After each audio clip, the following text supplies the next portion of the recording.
Hey guys. Hi guys, કેમ છો? બહુ દિવસ પછી મળી તમને મેં.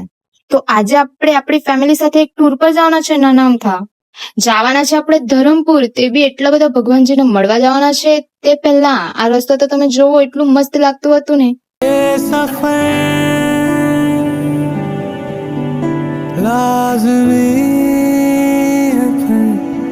તે પહેલા આપણે સુખાલા સાઈબાબાને મળવા આવી ગયા છે. शिर्डीचा राजा साईनाथ बाबा भक्तांच्या સાઈબાબાના દર્શન કરી લીધા અને પછી અમે આવી ગયા હતા. કોમેન્ટ કરજો આ શું છે. A few moments later.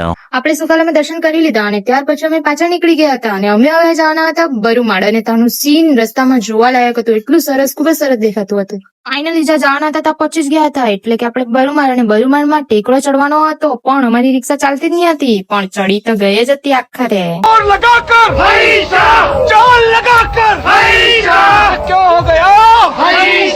कुछ तो करो અને इंतजार की घड़ियां खत्म हो गई थी.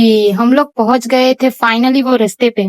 મેં કમસે કમ 5 થી 6 વર્ષની હતી ત્યારે અહીંયા આવી હતી અને આજે પગ મૂક્યો છે. અને મંદિર જો બનાવેલું છે ને કે વાત જ નહીં પૂછો. પહેલે તો આપણે ગણપતિ બાપાને મળ્યા, દ્વારકાધીશ ભગવાનને બી મળી લીધું, રાધા કૃષ્ણ ભગવાનને પણ મળી લીધું. મંદિર જો બનાવેલું હતું ને કે વાત જ નહીં પૂછો તમે, એટલું સરસ લાગતું હતું. મને તો બહુ જ ગમ્યું. તમે પણ જાજો. અને માતાજીના દર્શન, મતલબ બધા જ ભગવાનના દર્શન થઈ જાય એવું કહેવામાં આવે છે. આ મંદિરની સ્થાપના આચાર્ય મહામંડલેશ્વર સ્વામી વિદ્યાનંદ સરસ્વતી મહારાજનો મુખ્ય ફાળો રહ્યો છે એમ કહેવામાં આવે છે.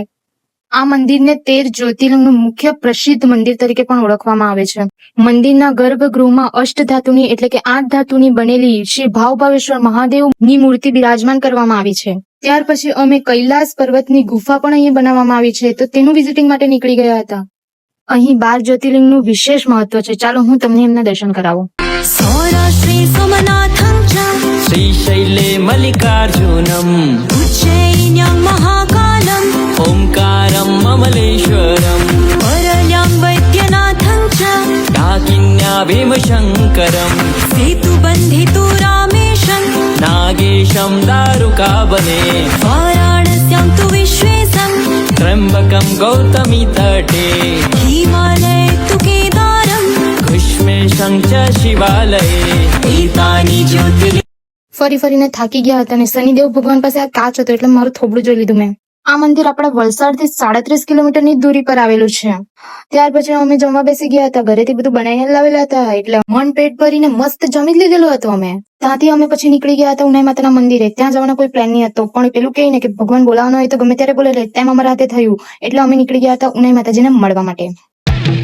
हवा हवा ऐ हवा खुशबू लुटा दे कहाँ 1 કલાકનો રસ્તો હતો અને પહોંચી ગયા હતા અમે ઉનાઈ માતાજીના મંદિરમાં. આ મંદિર અહીં નીકળતા ગરમ પાણીના કુંડ માટે ખૂબ જ પ્રસિદ્ધ છે. અહીં આવીને જોયું તો ગરમ પાણી સુકાઈ ગયું હતું, મતલબ કે ગરમ પાણીના ફુવારા ફૂટતા જ નહીં હતા. ગરમ પાણીનો કુંડ તો જોવા નહીં મળ્યો, એટલે આપણે અંદર પ્રવેશ કરી જ લીધો હતો. અહીં ઉષા અંબા માતા બિરાજમાન છે, એટલે કે એમને ઉનાઈ માતા તરીકે પણ ઓળખવામાં આવે છે. અહીંયા એવું માનવામાં આવે છે કે જ્યારે સીતા માતા વનવાસ પર હતા ત્યારે એમણે અહીં ગરમ પાણીના કુંડમાં સ્નાન કર્યું હતું.